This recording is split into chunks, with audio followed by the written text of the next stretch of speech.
Olá pessoal, hoje aqui no nosso podcast eu trouxe o médico urologista Lucílio Medeiros Neto e a conversa é câncer de próstata.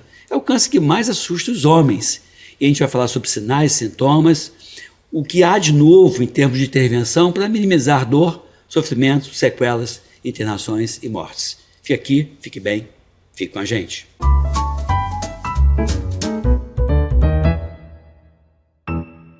Olá pessoal, estamos de volta aqui no Amigovski, podcast de Edmilson Amigovski. Estou aqui com o urologista, o Dr. Lucílio Medeiros Neto, com mais de 3 décadas de experiência na urologia para homens e mulheres. Mas nesse bloco aqui o papo vai ser câncer de próstata, que é algo muito comum no nosso meio, infelizmente com uma enorme frequência diagnosticado tardiamente. E eu já peço que você dê o seu like, porque o assunto vai esquentar, porque eu quero conversar contigo, meu caro Lucílio, sobre o câncer de próstata, sobre sinais e sintomas e o motivo pelo qual a gente deve fazer esse screening ou essa pesquisa rotineira e a partir de quando deve ser feito isso. Então a primeira pergunta é sinais e sintomas do câncer de próstata. Olha, amigo, hoje em dia com a acurácia dos exames que a gente tem, o câncer de próstata sintomático diminuiu bastante, mas basicamente são sintomas obstrutivos e sangramento. Tá? Os sintomas obstrutivos são diminuição do calibre do jato, aumento da frequência e a sensação de jato fino ou de que não completou a micção. Sim. Entendeu? Que são sintomas esses também comuns com a patologia benigna. A hiperplasia benigna, só que como a próstata, ela, por causa do câncer, ela cresce pouco, os sintomas do tumor são pouco evidentes. Já da hiperplasia, não, elas são mais intensas, elas vêm com um pouco mais de precocidade e geralmente com queixas de perda de qualidade de vida do paciente.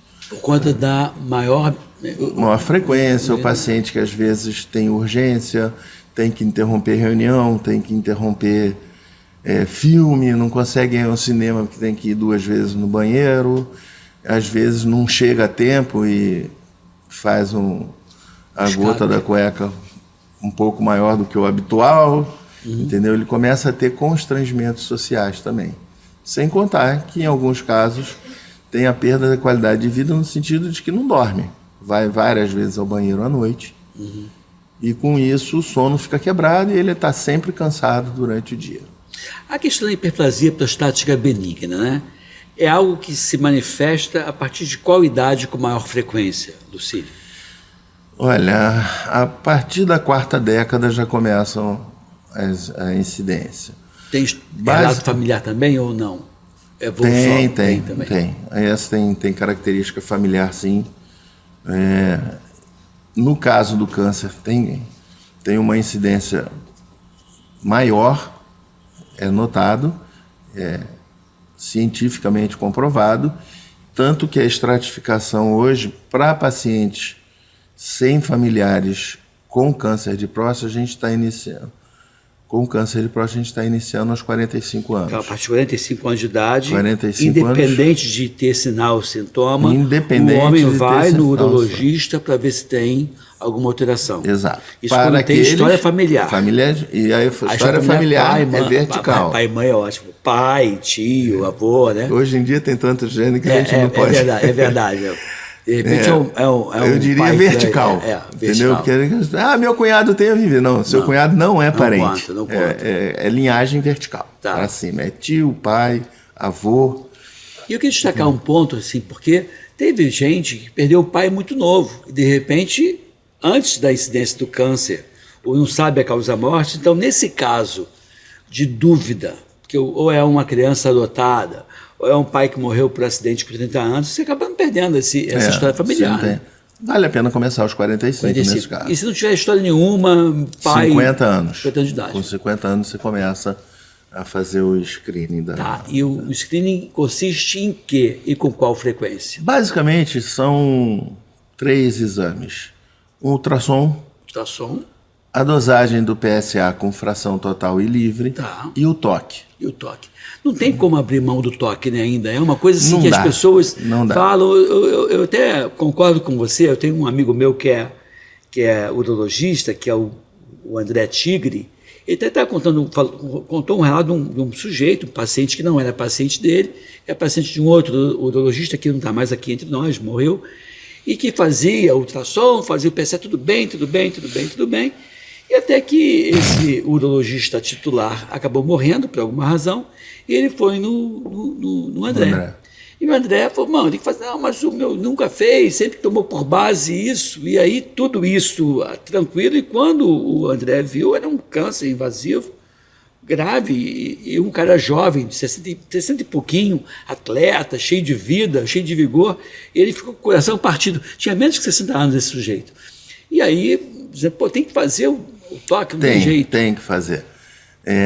Eu costumo brincar, a grosso modo, que se você pegar 3 métodos, cada um ofereça 33% de acurácia, você chegou só a quase a metade da sua capacidade de acurácia.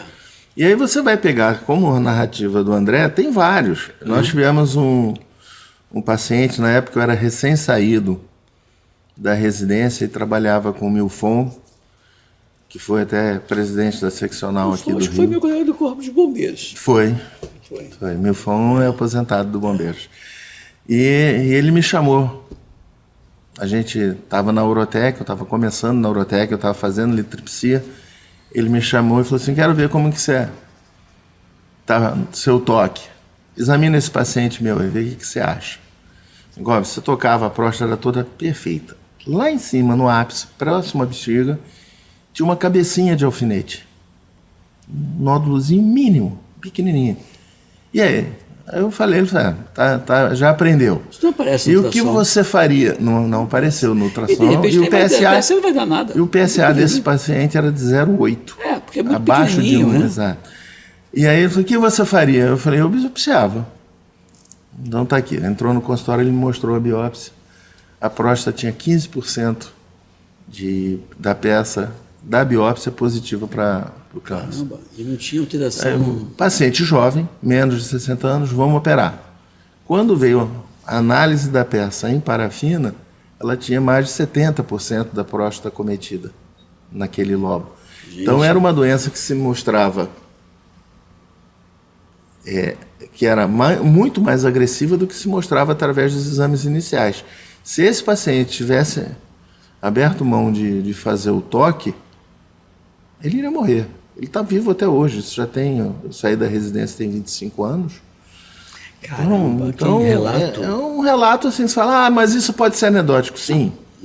Aquela história do percentual, né? 100%. Você fala, pô, você tem 98%, mas se você ficar nos 2%, para você é 100%. E cá entre nós, pô, vai lá, é rápido, né? O toque de hoje é 5 segundos, 10 segundos. É, muito rápido. 99% das vezes indolor. Normalmente o paciente que tem dor tem algum problema de esfíncter anal, às vezes até, em alguns casos, quando é muito doloroso, até peço para ele acompanhar com um proctologista para ver se não tem nenhuma alteração. Mas é muito rápido, muito rápido.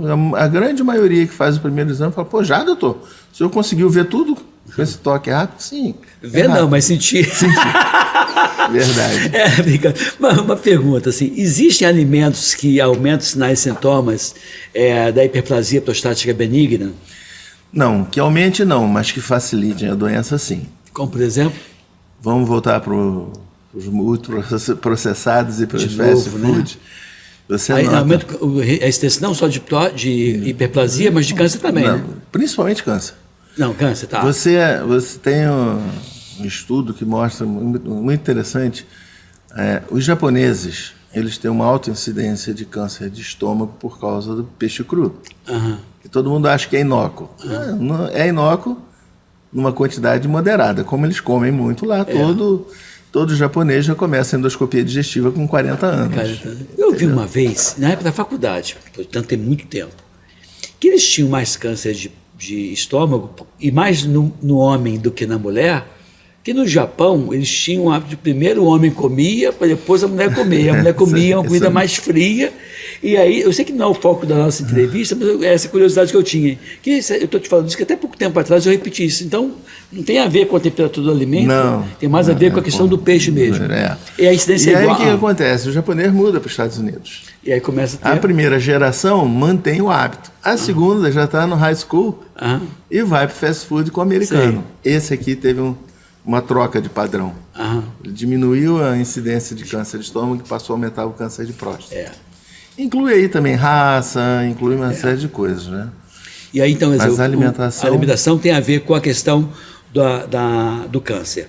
Alguma bebida que pudesse piorar os sinais e sintomas da hiperplasia prostática benigna, a sensação de... Sim, as bebidas... De café? Exatamente, as bebidas que contêm cafeína. Cafeína, aí vai o guaraná... além da obstrução, ela vai agir no colo da bexiga, na parede muscular, que tem receptores alfa, em alta concentração, então isso gera não só para a hiperplasia, mas existem patologias da bexiga, do distúrbio miccional, como, por exemplo, bexiga hiperativa, que a cafeína é um inferno. Que é dose dependente. É dose dependente. Quanto mais sintomas você vai ter. Então, na hiperplasia, que já está gerando sintoma, você acrescentar cafeína e álcool também. Interfere sim na piora do quadro. O tratamento clínico da hiperplasia prostática benigna, Tadalafila 5mg é uma desculpa para as pessoas que querem diminuir a sua potência ou ajuda realmente? Eu iniciei a carreira junto com o início dos fármacos. Sim. Foi a primeira medicação que teve, foi o Proscar, que invadiu nossos congressos, e o discurso era: esqueçam de comprar aparelho para ressecção de próstata. Isso acabou. Essa medicação aqui vai acabar. Vai jogar seu aparelho no lixo, que não vai ser mais preciso. E aí, as primeiras drogas a gente tinha que, inclusive, titular. Começava com 1mg, 2mg e 4mg. Se o paciente parasse o 4mg por uma semana, ele tinha que voltar todo o reescalonamento. Hoje a tecnologia de medicações para absorção melhorou muito. Você já titula o que você quer. Ou vai fazer 2mg ou 4, a ver com o sintoma, não com os efeitos colaterais. Então, no começo, era uma droga que ela agia na conversão da testosterona, da empreendedora testosterona, que são duas substâncias que provocam o aumento da próstata, e essa não fazendo essa conversão, a próstata ia murchando, e ao diminuir o tamanho, você voltava a urinar bem. Outra medicação que entrou no mercado depois foram os alfa-bloqueadores, que agem no colo da bexiga e na cápsula da próstata, melhorando o fluxo. E depois vieram as associações. Você tem uma droga que diminui e tem uma droga que melhora o fluxo. Por que não junta os dois? Juntou-se os dois e tivemos resultados ainda melhores. Depois veio o advento do inibidor de PDE5 para a disfunção erétil, que começou com o Viagra numa pesquisa para hipertensão arterial. Não funcionou para hipertensão arterial, o doutor parou e falou: doutor, eu quero voltar, aquela medicação. Opa, descobri uma droga. E aí, alterando as moléculas, chegaram a sildenafila, a tadalafila, e a tadalafila, pelo tempo de ação, começou a ser um pouco mais adotada, porque gerava menos constrangimento. Entendeu? E aí, nesse meio tempo, descobriu-se que com 5mg de uso diário, você conseguia uma boa performance sexual, sem dosagens altas, e que melhorava a condição de circulação do paciente.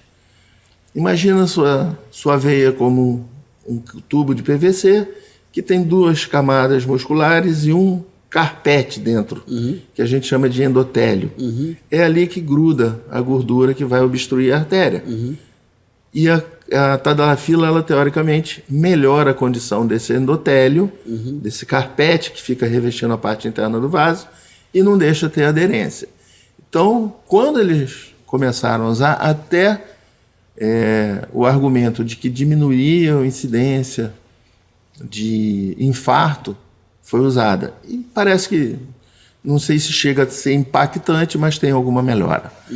E aí a gente passou a usar com regularidade. E o paciente que passou a usar junto com o tratamento da próstata começou a falar, opa, quando eu juntei os dois, melhorou ainda mais o fluxo. Então hoje está cada vez mais comum você, neurologista, ele fazer uma medicação que melhora o fluxo junto com a tadalafila. Entendi. Melhora a performance de ereção, melhora a performance sexual e passou a ter mais uso, mais aderência a esse tratamento. Interessante. Mas ainda é uma coisa nova. Entendi. Você precisa da prova do tempo, né? Uma vez que você diagnosticou o câncer de próstata, qual é o segundo passo? O segundo passo é ver a extensão de doença. É você fazer o que a gente chama de estadiamento. É saber se a doença está confinada à próstata ou se já tem sinais de doença fora da próstata. Tá? Quando você tem um estadiamento bem feito, você já está autorizado a adotar uma das centenas de condutas que tem. Centenas, Pode ser cirurgia, às vezes, se for só localizada a cirurgia. Não, a cirurgia hoje ela expandiu. Quando eu comecei a assistir às cirurgias de câncer de próstata, a primeira coisa que a gente fazia era tirar os linfonodos e entregava para o patologista. Se viesse linfonodo positivo, a gente interrompia a cirurgia, porque já considerava doença à distância. Sim. Já não tem mais indicação de tirar a próstata, que você não vai mais curar o paciente, ainda vai deixar ele com risco de impotência e incontinência. Isso é importante falar agora. Impotência e incontinência são características de tratamento cirúrgico do câncer de próstata, Tá. em que você tira a próstata e a vesícula seminal em bloco e, entre aspas, faz uma ligação direta de uretra com a bexiga. Aí você pode ter impotência e incontinência. Nos tratamentos cirúrgicos para hiperplasia benigna da próstata, elas não induzem a impotência e a incontinência. Isso vai acontecer se você já for um predisposto. Por exemplo, o paciente já está queixando. Minha potência já está meio ruim, não sei o quê, não estou precisando de medicação. Mas não respondeu direito. Esse paciente, ao operar, ele pode sim desenvolver, mas não é uma condição da cirurgia. Essas abordagens para a doença benigna, cirúrgicas, não induzem a impotência. A incontinência pode ser, mas é por característica técnica da cirurgia. Entendi. Entendeu? Então, assim, já está encerrando o nosso terceiro e último bloco, foi de câncer de próstata. Eu queria que, em resumo, né, não esperar sinais e sintomas de câncer tardiamente. O rastreio para acima de 45 anos, quem tem história familiar. Independente de sintoma, comece com 45 anos se você tem parente. Aí vai de PSA, ultrassom e toque. PSA, ultrassom e toque. Acima de 50, se você não tem, independente de sintoma, começa o rastreamento e também PSA, ultrassom e toque. Não abra mão do toque. Existe uma métrica para avaliação de risco de câncer, que é a evolução do PSA. Tá. Outro dia apareceu um senhor falando na internet que só o PSA, a curva do PSA basta. Não, ela é mais um fator de análise. Tá? Você sabe que um PSA que tem uma alteração de densidade muito grande, um PSA que tem uma curva de elevação maior, que a gente chama de doubling time, quer dizer, o tempo que demora para dobrar esse PSA. Isso tudo vai ser analisado pelo seu médico para dizer, olha, seu PSA até não está acima de 10, mas ele está subindo muito rápido. Estranho. Vamos aprofundar essa investigação. Cada caso é um caso. Cada caso é um caso. Não dá para você aprender isso na internet. E hoje em dia você tem exames não invasivos muito bons antes de, por exemplo, chegar à biópsia, como a ressonância multiparamétrica da próstata. Como é que é essa ressonância? É uma ressonância que foca em alteração das camadas da próstata, porque a próstata tem a zona periférica, que é posterior, e que ali tem a maior incidência do câncer, por isso o toque ser importante.